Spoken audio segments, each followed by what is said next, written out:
Flawedcast number 65, Portraits in Civil Disobedience, Mahatma Gandhi. Civil disobedience becomes a sacred duty when the state has become lawless or corrupt, and a citizen who barters with such a state shares in its corruption and lawlessness. Mahatma Gandhi. Flawedcast. Flawedcast! Get in the arena. Woo! America! What's up, woo? Good morning, Jason. Have you seen Johnny? He's here. Oh, there he is. Gentlemen, I feel his effervescence. start your engine. Start your engines. Hey, it's the Three Amigos this week. Three amigos. Three best friends that Oh yeah, the three best friends that anyone could have. My co-hosts are whites. we are. Yeah. Well, you're not wrong. Hey, so listen, before we go any further, I got to do this because, we are getting constant requests and people want to know. And we got to give a shout out to our dude, Dave Tilson, who Thank you, Dave. Thank you. who did our opening track. People are loving it. And he just launched a new website. And he did. Check it out. I just checked it out. Are we premiering it right now? Well, yeah, we want to help him out because we love it, and I've gotten a lot of people say they just tune in to hear the song, and I don't blame them. But nonetheless, He's a talent. it's super talented. So it's davidtilsontracks.com, davidtilsontracks.com, and go there. You can hit him up for mastering needs, producing needs. If you need a song like how he made for us, the guy's super talented. I also know he does like video editing and stuff like that. So He's so photography. freaky good at guitar, it just makes me want to stop playing. When I found out about Dave Tilson, I decided I was never going to play guitar because I couldn't be that good. Well, people that know my past know I've worked with a lot of famous musicians in my previous career. I would put him up amongst the most talented people I've ever met. Like, seriously. So he's that good. But if you have a need for any kind of music, davidtilsontracks.com, make sure you hit him up. We're going to get into the shake and howdy as we do. We are steadily losing listeners and views, and we want to thank... And platforms. And platforms, yes. And we do want to thank the Project Mockingbird social media lords that are kneecapping free speech at every opportunity they have. But we need you guys to subscribe. We need you guys to share because I'm just so creased. Did you hear what they did to my site? It's now just called Me-I because I'm the only one on it. Yeah. Me-I. Yeah, pretty much. Me, myself, and I. Yeah, you and De La Soul. But please, you're listening to this. We need you to subscribe. Please share. If you don't mind, leave a 5-star review. Follow, subscribe, all that. Please share. Flawedcast CLE, flawedinc.com. You can see my daily Flawed vlogs I post up there. We are on YouTube, Rumble. Actually, Rumble, we are growing. We've been on YouTube for about 2 years. In about 3 months, we have almost surpassed the viewership and the subscribers on Rumble. So Every morning I wake up to see if Rumble's still on. yeah, me too. Anyway, so yeah, please share. We do appreciate it. And Jason, Let's go ahead and place our right hand over our left heart, please, and repeat after me. I pledge allegiance to the flag of the United States of America and to the republic for which it stands, one nation, under God, indivisible, with liberty and justice for all. One of the first things I ever learned in elementary school, kindergarten. Yeah. And now our kindergarten students will be learning the Communist Pledge to Motherland. But anyway, so we are continuing on in our series, Portraits of Civil Disobedience, and we are going to be talking very briefly about Mahatma Gandhi. And it's really interesting because last couple years of my life, in the month of December, and it just kind of worked out this way, I've taken the entire month to study civil rights leaders of the past. So last year, 2019, before the world went the way it did. It's up, Well, as Bill likes to say. yeah.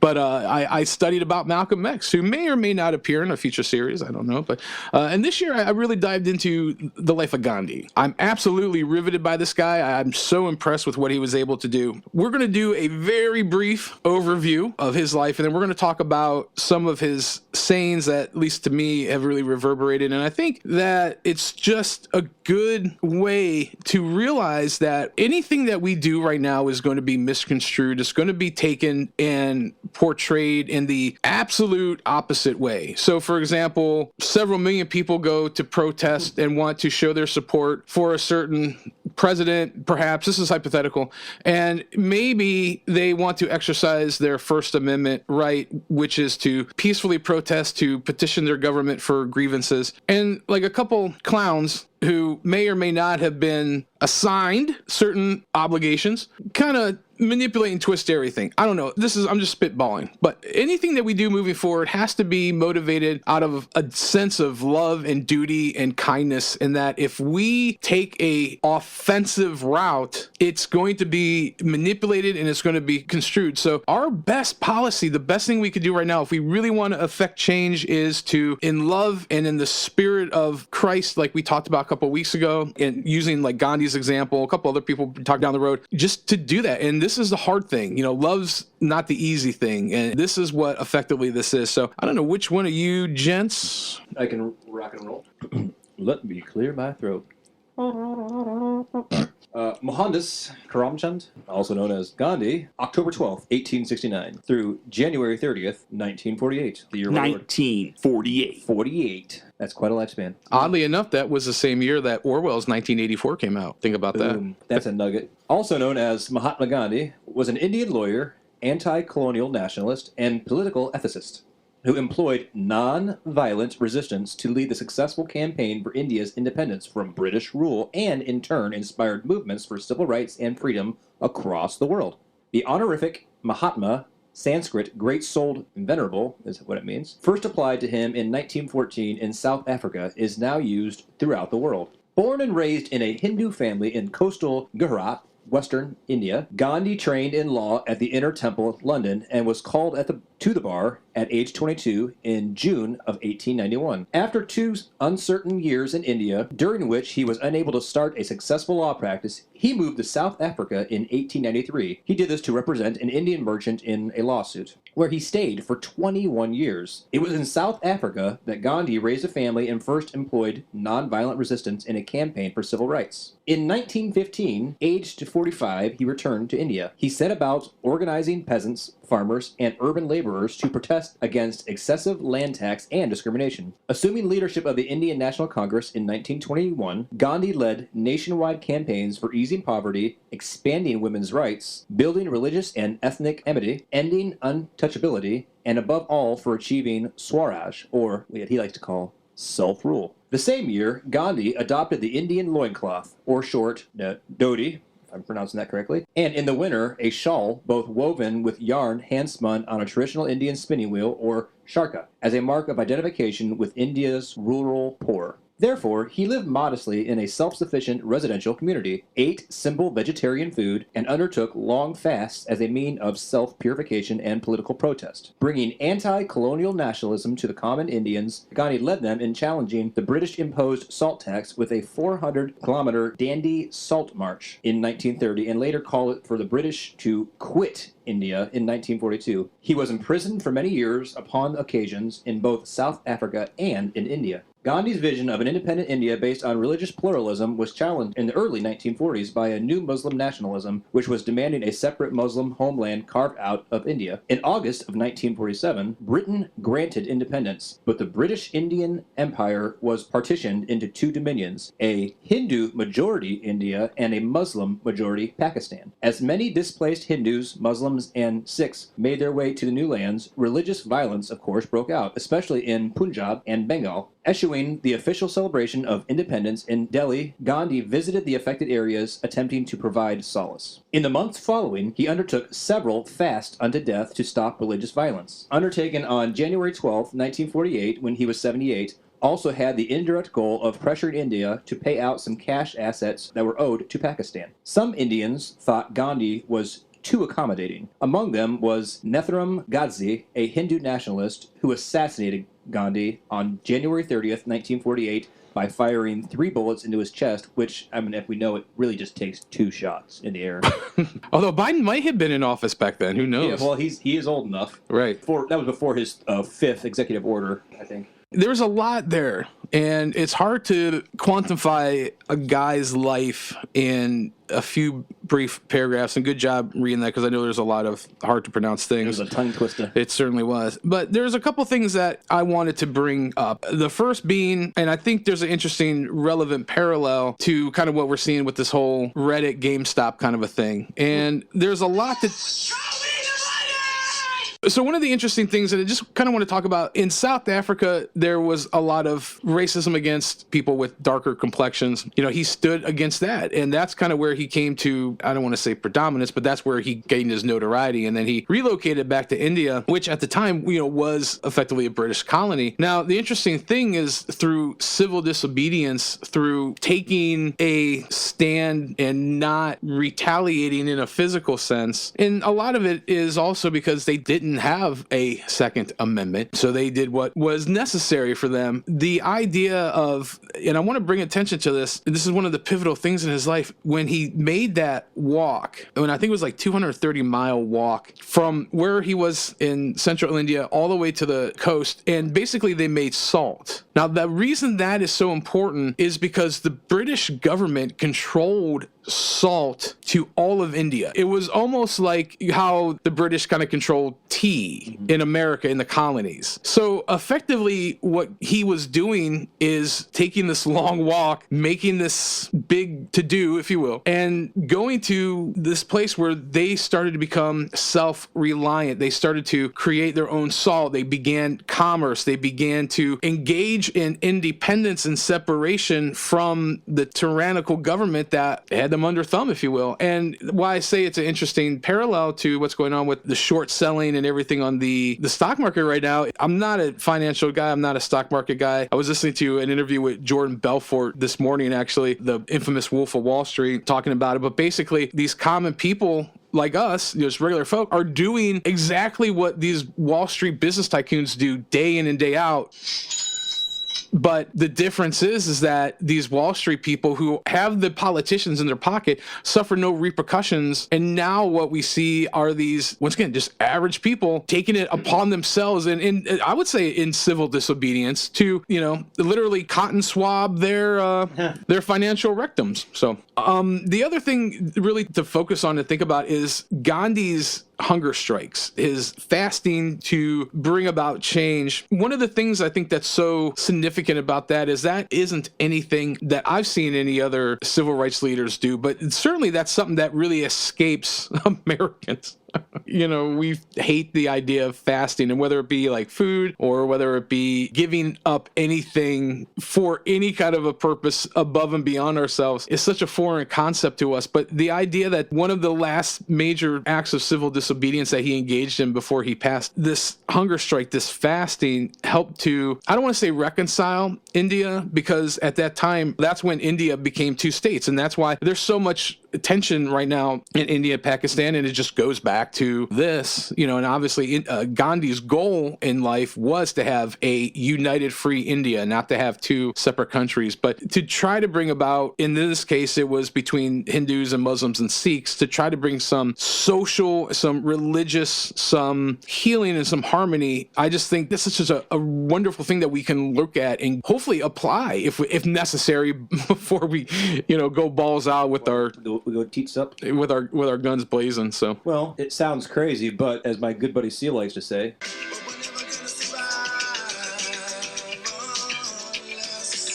get a little crazy.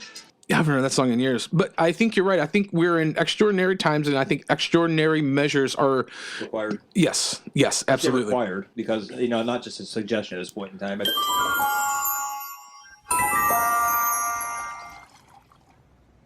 Hey, John, that's weird. That glass looks half full to me. Wow, now that you mention it, it is half full. I think it's a requirement. We have to think next level. We can't fall into the same traps that we've been falling into for decades and decades and decades, because every time we think we have the answers, they in turn change the question. I think exactly what happened at the protests, I'm not calling it a riot, what happened at the protests at the Capitol in January. Right, it was a deadly siege. Yeah. Yes, sorry. Yeah. It was a siege, man. Pearl Harbor 2.0. You saw all those ships sinking to the bottom of the ocean, right? I mean, you saw all the buildings going up in smoke. It was the worst thing I've ever seen. Independence Day has nothing on the Capitol riots. On a side note, there's been rioting in most large democratic cities all throughout America since the regime change. We don't care about statues. Apparently people don't care about much of anything. But nonetheless, I think that I'm just going to word it this way. And I'm hearing a lot of talk like this right now. And it really does concern me that if things go kinetic, if things go to physical, we already lost at that point. And we need to, like we talked about a couple weeks ago, in the spirit of Christ and in the manner that he taught. And I would even say like how Gandhi had demonstrated in the things he did that we can utilize. You know, Martin Luther King Jr. is someone we'll be talking about eventually too. UNITY. Well, exactly. UNITY, that's was unity. And we need like true unity. So I'm going to ask Jason, start reading some of the things that he said, because as I really dug into this man's life the last couple months, there was just so much that he said that to me just reverberate. Like these things he's saying are truthful. Mm-hmm. They cross through, I think, cultural and spiritual and even ethical boundaries, because it's because Gandhi's part of the master race, the human race. Nice. Jason. Carefully watch your thoughts, for they become your words. Manage and watch your words, for they will become your actions. Consider and judge your actions, for they have become your habits. Acknowledge and watch your habits, for they shall become your values. Understand and embrace your values, for they become your destiny. Destiny. I think that's pretty profound, and I think he's right. I would say that's well thought out and said. You know, one of the interesting things a lot of people commented about in regards to Gandhi, at least in the material I found, was they called him shrewd. And I think that is a very appropriate thing, but I wouldn't ascribe to the negativity that may necessarily come with it. The Bible says to be wise as a serpent and gentle as a dove. Like the kind of stuff we're talking about, like we're hearing from his mouth, is very much in that vein. This is a super shrewd saying, you know, like manage your thoughts. Your thoughts become your habit, and all that morphs into... Well, what he's talking about is everything ties together, you know, and this is no different than the conversation I'm having with my kids last night. You know, when they have their chores to do after dinner and they do a half-ass job washing the dishes or just throwing it in the cupboard when it's put it away instead of actually organizing it and stuff. Mm-hmm. And I try to explain to them, I go, there's no switch that flips one day and you are thoughtful and mature. You either do it right and work hard and focus on being a good person and saying the right things and understanding that everything has consequences and leads to another thing, or you don't. Yeah. Then you're the guy at the superstore who doesn't put the cart away. Love that guy. So, I mean, it's just, you know, and it's not just that. It's like, you know, when you go get a job later in life, you know, you're not going anywhere because you just do enough to get by. Yeah. So you're saying bad practice habits create bad results. And that's what this is saying to me in a much deeper philosophical way is... Warning! Warning! Going down for the sick. Sound off. Yeah. Man, practice makes perfect. The thoughts you have, right? The words you say, the actions you do, you know, the values that you live by, those all create something. And it's honestly, that's exactly how I focus on growing my business, is by doing that, by having a value set. And when I'm hiring people, I'm looking for a value set, right? You can't train, you can't teach values to other people. They have to do it for themselves. And that's what Gandhi's saying here. He's saying it's up to you to watch what you say and what you do in order to be the kind of person that you want to be. And unfortunately, we're going through a lot of the same stuff now. The majority of people who at least are in power worry about one person, and that's themselves. That's their power and their money, and that is it. They don't care what their actions are, what their thoughts are, or what they say. They do it all to manipulate, and that is all. It ties in, like, with when you talk about, like, single-parent households and whatnot, where they don't have a good example from something like a father or a mother to show your children the proper way, then, of course, now the government, Big Daddy, wants to come in and provide their way of thinking. But that's why the model for, like, two-parent homes, the success rate for those children go up exponentially over single-parent homes. Right. And the government has done everything it can do, literally, to shut down the what's it called, the what's the terminology for it, the nuclear family.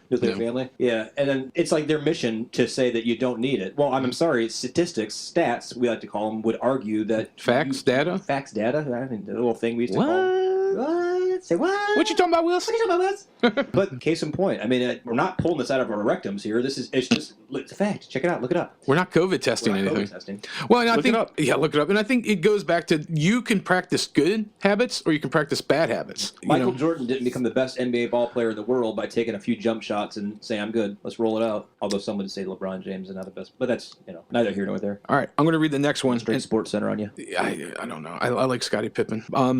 Dennis Rodman. Are you reading this next one because it has to do directly with you? Yes. An eye for an eye will only make the whole world blind. To me, this kind of echoes and expounds on what Christ talked about in our last episode with him being the role model of civil disobedience, because you've heard it said, eye for an eye, tooth for a tooth, and he expounds on that. But I think there's such a profound truth to that, because forgiveness isn't easy, but it's simple. And I know, like, for myself, like, I struggle with that. To me, what he's saying here is, if you believe in eye for an eye, everybody eventually, the whole world will be blind. And that is where my concern, and I see that we're on that track and we're heading to. And that's why it's important to take note and stop and say, hang on a second. If I repay evil with evil, what does it profit? Right? So we're ultimately going back to Christ's foundation. That's why I'm so emphasizing the fact that we need to respond not in a violent or malicious manner, but we need to respond in this hour in civil disobedience, but motivated out of a spirit of love. So, Jill. Many people, especially ignorant people, That's me. want to punish you for speaking the truth, for being correct, for being you. Never apologize for being correct or for being years ahead of your time. If you're right and you know it, speak your mind. Speak your mind, even if you are a minority of one. The truth is still the truth. But it's not always the case. We know this from the previous election. The truth is what the media says, which may not be the truth by definition in the Webster Dictionary, but is the truth by definition from them. Truthfully. That's not what he said, you ignorant wretch. All right. Do you want to do one of these, Johnson, or Just keep your thoughts positive, John. The truth is still the truth, unless it's not. Yep. All right. unless you're a Democrat? Then it's Yeah. then it's flexible. Do as we say, not as we do. You're right. Good for thee, not for me. Yeah. Keep your thoughts positive, because your thoughts become your words. Keep your words positive, because your words become your behavior. Keep your behavior positive, because your behavior becomes your habits. Keep your habits positive, because your habits become your values. Keep your values positive, because your values become your destiny. That sounds pretty much like the other one. Right. I've been having this conversation about people becoming angry, and anger normally unchecked becomes barbarism in effect. And what we really have to withhold right now at this point is to keep that savagery, to keep that idea of lashing out at bay, that we can soberly minded move forward in a way that's going to yield the most Brute. well, the best results, Bite your tongue is what you're saying? Yeah. Jason, read this one. I thought this was interesting. I like this one. Yeah, this is a good one. Vaccination is a barbarous practice and one of the most fatal of all delusions current in our time. Conscientious objectors to vaccination should stand alone, if need be, against the whole world in defense of their conviction. Sign me up. I just think it's interesting. There's a commonality that hasn't eluded us. There's a commonality that we are still fighting medical tyranny. It's almost like if we looked at history and learned from it, we wouldn't be where we are today. It's crazy, but I know. Let's tear down statues and erase the history books. That's a good idea. And hey, if you want to post anything about history on Facebook, let's just block that shit, let's don't let anyone else see it. Keep your own thoughts, unless they're ours, and if there are thoughts, we'll let everyone see them. I don't know. I think that's genius. Yeah. I have the That's what I would do if I was, You don't. in charge and powerful and had all the money. Oh shit, that's what they're doing. My bad. Well, I think this next one's right up your alley then. When I despair, I remember that all through history, the way of truth and love has always won. There have been tyrants and murderers, and for a time they seemed invincible, but in the end, they always fall. Think of it. Always. You know what they say, man? The bigger they are, the harder they fall. Well, I can't believe I'm actually going to say this. That, in a weird way, gives me hope. A glimmer. Not much. I mean, a fool's hope, but it gives me, I'd say perspective, maybe not hope. That's too lofty of a word for me or to ascribe to. Hope has left these shores a long time ago? Yeah. Do not trust the hope. They've left these lands long ago. I'm going to read this next one because I think this is really profound. I like this next one. I think this is super profound. I think this is a pill people need to swallow. It says, I like your Christ. I do not like your Christians. Your Christians are so unlike your Christ. Before we go into anything, I'm saying this about myself before I'm saying this to anybody because... You're having a conversation with yourself from 15 years ago? No, 15 minutes ago. Yeah. Once again, we always say this is why we're called Flawedcast. And it's hard for me because I know with the current season we're in, I'm really railing against leaders in the church. And I just say this, I think it's starting to become more and more evident to people. There are certain things I won't go along with because I feel like if I do, there's that spirit behind it that I am aligning myself with, and I can't do that. But I think this is a really potent thing. Self-examination is an awesome thing. Like, we really need to do that often. And I just think this is a thing that, and one of the things, if you studied the life of Gandhi, he was really well read in the Bible, in the Quran, in the Hindu texts, in Buddhist texts. And he was a Hindu, but he didn't, from my perspective, and I didn't know the man, he understood and prescribed, and I would say practiced, maybe not believed, but practiced different parts of different religions. He kind of picked and chose. But I think what he's saying here is a quite profound thing. Yeah. Although I would add, it generally isn't the right practice. If we're talking about loving everybody, clearly we have to love ourselves, not to be Justin Bieber on you, but we also have to love our Christian brothers. Even though we may not agree with what they do, it's still important to enact. Sure. Well, and that's the thing, like, there's family people like you love, but then there's, you have people your favorites that you like. Yeah. So for me, that would be the best way I can the word difference it. between loving and liking. Yeah. But I'm a mess. I will be the first to admit it. To quote T Swift, I got a long list of ex-lovers that'll tell you I'm insane. I got a blank space, baby outrage. Wow. Well, he's dropping T Swift on us. Well, let me tell you something, Billy. Our greatest ability as humans is not to change the world, but to change ourselves. From the inside out. That's something everyone should remember. From the inside out. Yeah, I like this one. It's easy to stand in the crowd, but it takes courage to stand alone. Boom. We look at all these people in history and even in contemporary culture, comic book heroes, action stars, Saint Stallone, the guys like that. And we look at these people, and the one defining factor that it runs concurrent through them all is that they had the stones and they had the grit to eventually stand alone. Like, people may have come behind them and may have joined them eventually, but they had to first stand on their own and stand alone and say, no, just no. Go straight tombstone on him. Right. No. I always think of that scene. I think maybe you said you don't care for this movie all that much, or maybe I'm misremembering. Somebody told me they didn't care for it, but it's that scene from the Patriot where he's the only one. I love that movie. Okay, well, somebody told me they didn't like it. It had to be Norm. Probably was Norm, actually. He always hates movies that are awesome. Love you, Norm. But no, that scene where everybody's running the opposite direction, and it took Mel Gibson to grab the flag and say, no, this is the direction we're heading. Yeah. It just rallied. It resonated in the spirits of all the men, and it was a very significant moment. You've been playing a lot of Gladiator clip, even Maximus Aurelius. Like, is that the movie you don't like? I like that movie. You're getting me confused with someone else. Norm, apparently. I guess. He took him to stand against, in that movie, the entire Roman Empire. By the way, who were his former buddies and allies. Right. Which is another enigma, that the former president was like loved by everybody, and then the magic box that talks to you in your living room tells you something else and you believe that. But as we say this quote and whatnot, and when you look at Gandhi, it just reminds me of a story I read in a book not too long ago. I think I shared it with you guys. I can't remember the general's name in the Civil War, but he was with the North. Battle of Round Top. Is that what it was, Round Top? Yeah.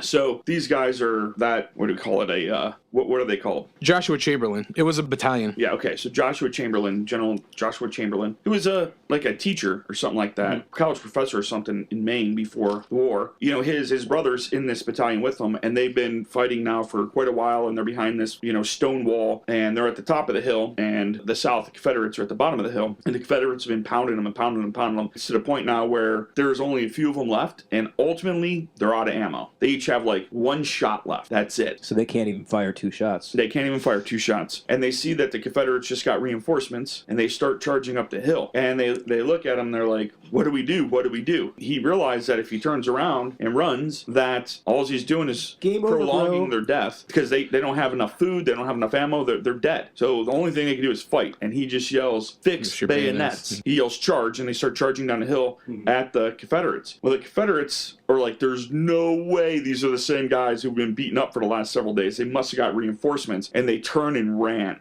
And they captured these 50-some guys who were left in this battalion, captured some 4,000 or something like that, Confederate troops, and it changed the tide of the war. Absolutely. Without that one I'd say the world. Yeah. Well, and the world, right?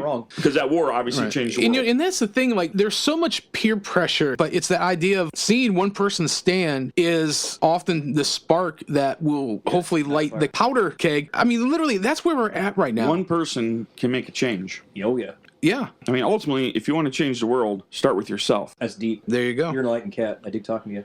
Compassion is a muscle that will get stronger with use. That is true. That is true, right. And it's funny because it reminds me of that scene in The Matrix when Morpheus is talking to Neo. He goes, these people, they're our enemies, but they're so dependent on the Matrix that they can't be unplugged. Or, if coming soon to a town near you, you're going to get plugged for your COVID test. But So I completely agree with the compassion is a muscle that gets stronger with use. However, it's not the be-all, end-all. We can't confuse compassion with pure ignorance. Because someone says something doesn't mean they're not wrong. If you're wrong, you're wrong. You can't just be compassionate and be like, oh, it's okay that you think that. No, that's not how it works. Again, don't forget about, this thing called the facts. right. And I'm just saying because that compassion is played by certain people. They take your compassion for weakness. One of the things I'm hearing with this GameStop, this Reddit stuff, it's like, this is a white nationalist movement. Yeah. And White nationalists. but the larger point is there's certain things that are thrown at people to try to disarm. And we talked about this with the Saul Alinsky, the Cloward Piven. Like, this has been a common thing. We're going to get into this. Anytime one of us goes on social media and gets in a conversation with 30 tolerant, like-minded people. The bass player.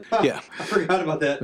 I forgot I had that ongoing conversation with that thing you do, bass player. Anyway, I'm going to read this last quote from here. It says, "The simplest acts of kindness are far more powerful than 1,000 heads bowing in prayer." And just to clarify, it's not nulling the power of prayer. It's the idea that faith without works is dead. People can pray, and we need people to pray. Yeah. We do. But we need people through the Spirit of Christ, through using examples like Gandhi, Martin Luther King Jr., William Wilberforce, men like that. We need people to act. We need people to move. I have a scripture verse that I think really ties into this. I did a little homework, actually. Good for you. James 5:16 from the New King James Version says, "Confess your trespasses to one another and pray for one another that ye may be healed. The effective, fervent prayer of a righteous man avails much." In essence, what that is saying is,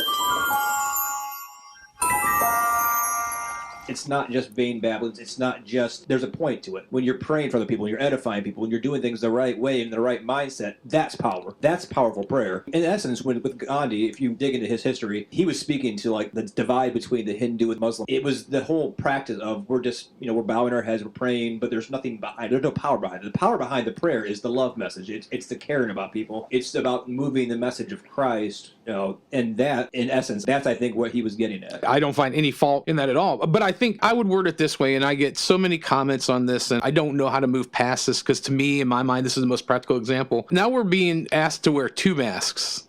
One on our butt and one on our nostril. Listen, double up, triple up, hell, get a damn plastic bag and wear that. But at some point, something has to start clicking with us that we are being positioned to have opposition amongst ourselves. The enemy, kingdom divided against itself will not stand. And we have to start looking at these things and unifying with the things that, like, Gandhi is a Hindu. I don't spiritually align with his beliefs as a follower of Christ. However, his example and his words and the things he said, I completely buy and I completely align, because to me, they are just echoing what Christ said. To me, I believe that every civil rights person we are talking about, we will be talking about, had to have that inspiration from Christ in order to be able to move in that. Go ahead, Jay. Nobody reads scripture like you, Jay. And I mean nobody. Mark 9:38-41, Amplified Bible. John said to him, "Teacher, we saw someone casting out demons in your name, and we tried to stop him because he was not accompanying us as your disciples." But Jesus said, "Do not stop him, for there is no one who will perform a miracle in my name and be able soon afterward to speak evil of me. For he who is not against us is for us. For whoever gives you a cup of water to drink because of your name as followers of Christ, I assure you and most solemnly say to you, he will not lose his reward." Ahead,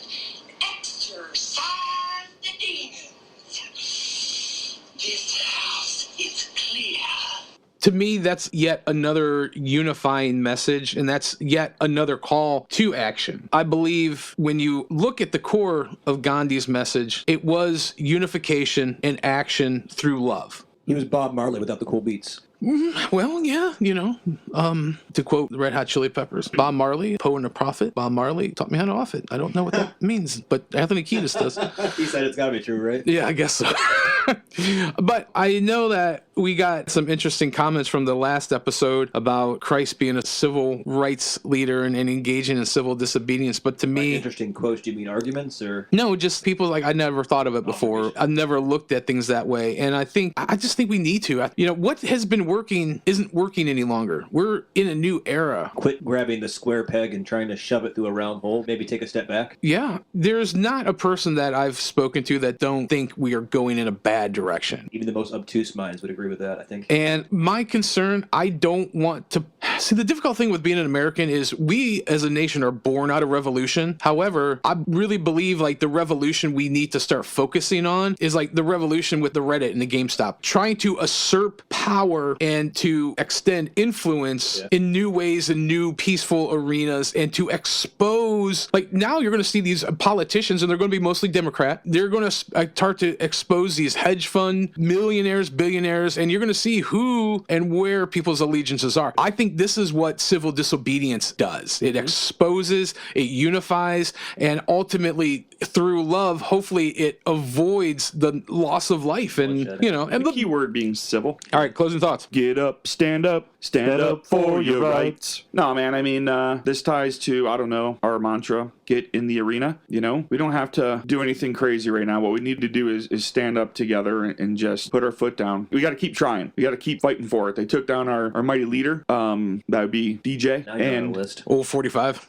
And, it's on us. And we need more God in this world. We need more God in this country. We need more God in our daily lives. Everyone. Don't just bring God to yourself. Bring God to others. As Jesus said, some quotes we read before, if they ask for your shirt, give them your coat as well. Stand up if you need to, but do what you think is right. Change starts with each one of us independently, and do the change that you feel is right. Go to the level of civil disobedience that you feel comfortable with. But like you said, Bill, it's time to join together. It's time to unite. Civilly unite. Johnson. It's true. I mean, we have to act in civil disobedience, because if I'm just being realistic and honest, taking up arms is the absolute last. It's the Alamo sense, because we're facing a giant that in the natural physical sense, let's be honest, I got a couple means of protection at my house, a couple knives and throwing darts. That's all I have. But Ninja stars. But let's be honest, they can nuke my house. Like, if it comes down to it, that kind of fight's just not realistic. It's not plausible, short of the mercy of Christ and the grace of Christ on me. Our best weapon is a rally cry of all of us. If we can start a momentum, we can start a motion of civil disobedience, try and turn the tide by the sway of the people. It's a mob. I know that we're misused all the time. It's the correct way to mob. It's a healthy mob mentality where we're trying to sway the general opinion. I mean, just being honest, we're not going to be able to go over there and get into a fist fight with the government and expect that to end well for us in that sense. Our best course of action is to stand up for our rights, never acquiesce, but try and do it by rallying people together with a healthy message, trying to get them to use freedoms we still have in this dark hour, which are not many. That's our best shot. Really, that's our only shot. Right now, we're basically, if we're using the reactor system from Star Wars, we got one shot to knock this thing right down the thing and blow up the Death Star, and our time is running short. So use the Force. Use the Force. As you're saying that, it makes me think, they really did it wrong in that protest in D.C. I mean, the deadly siege on the Capitol. What they should have done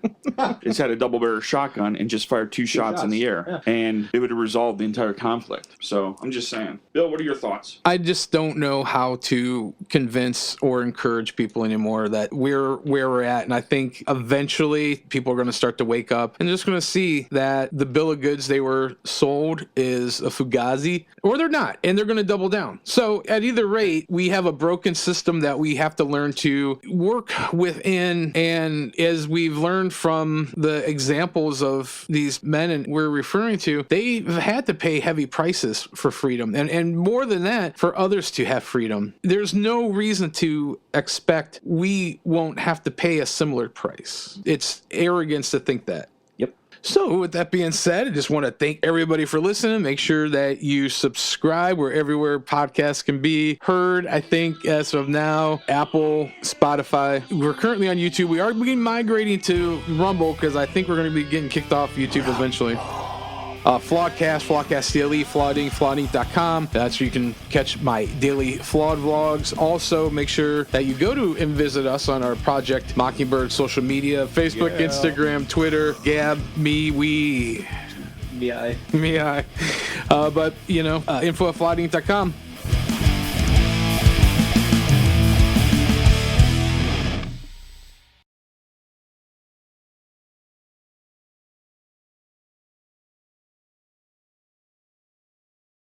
Sure we do. I've no. It's a mind kind of world that we live in. Yeah. All they want to do is with our minds. That's all they do. All of the time. Wear a mask, don't wear a mask, go to bed at 10. Keep the coronavirus back again. Take this. Take this. Are you ready? Are you ready? Take this vaccine that doesn't stop the virus. All it really does is stop your fucking heart. Let us put the tracker in your blood, you stupid motherfuckers.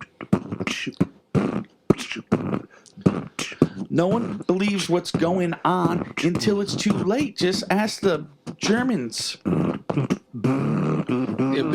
the train. Put the people on. Take them to the camps.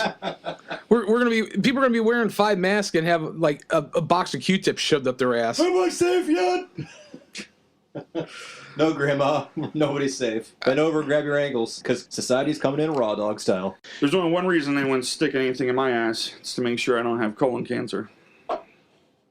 Well, as plain as I thought that is.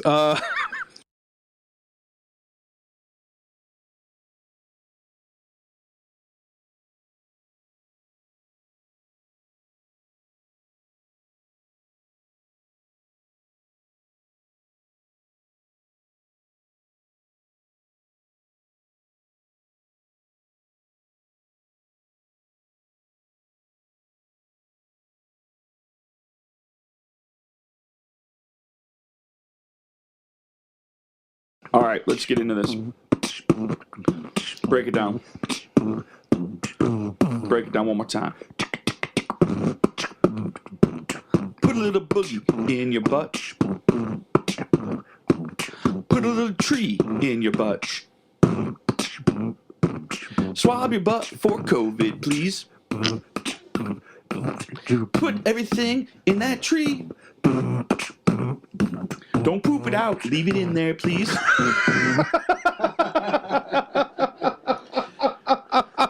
We out.